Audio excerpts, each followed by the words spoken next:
Hi everybody, my name is Hannah. I'm a doctorate student studying audiology at the University of Texas at Dallas, and I can't wait to tell you about this awesome piece of technology I've been learning about.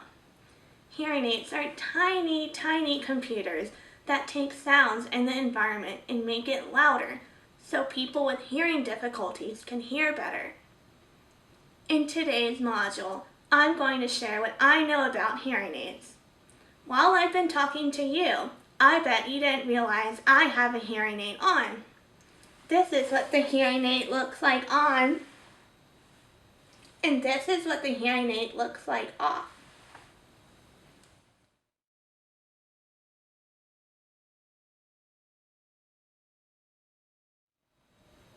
There are many different kinds of hearing aids, but don't worry, your audiologist will help you pick out the appropriate style for your hearing loss.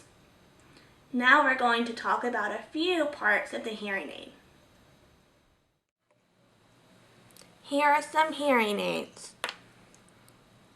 They may look different, but they all do the same thing.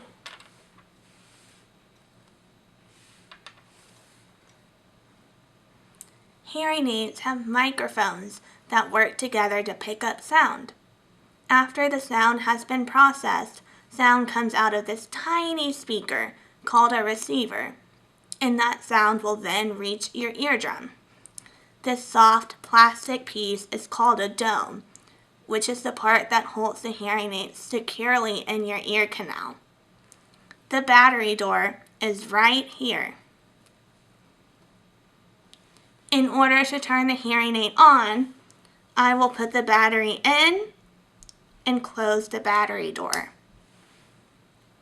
To turn the hearing aid off, I will open the battery door.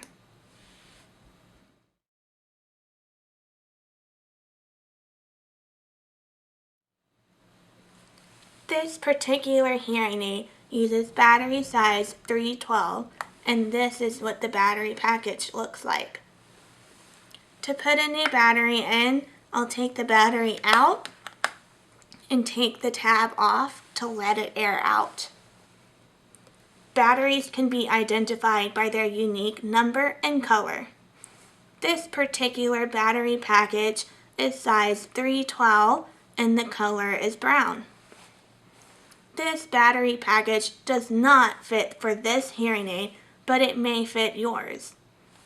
The number is 10 and the color is yellow. When buying batteries, remember to check the expiration date.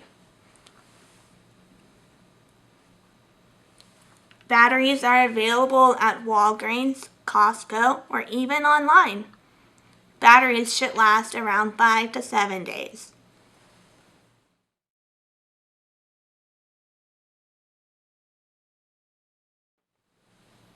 When you get hearing aids, you will be provided with some cleaning tools.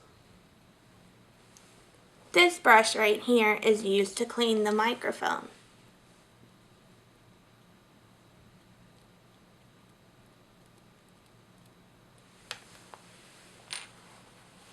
This other tool has a magnetic end to provide some extra help when changing the batteries.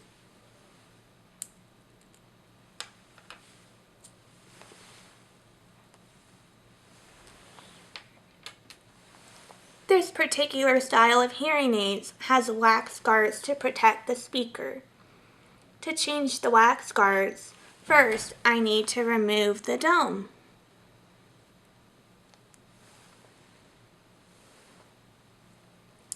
Once I have removed the dome, then I can use this tool. As you can see, there is a white ring right here and an empty spot. To change the wax guards, I'm going to use this empty spot to remove the wax guard on the hearing aid.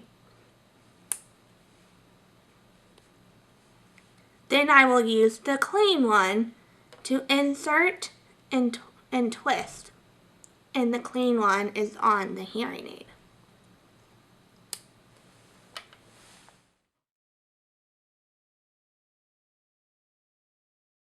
If your hearing hearing aid sounds abnormal, there are a few steps you can take at home.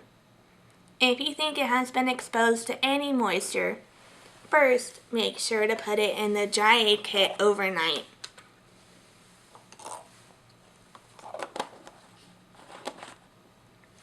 Next, you might want to change your batteries. If that doesn't work, then you'll change your wax guards. If you still cannot get your hearing aid working right, give your audiologist a call.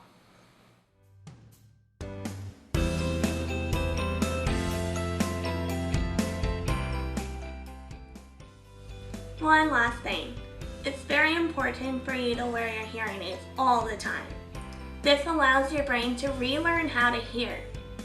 Just like with anything, we need to practice listening with our hearing aids so that we can become expert listeners. We hope you have enjoyed learning about this amazing piece of technology. See you in the next module.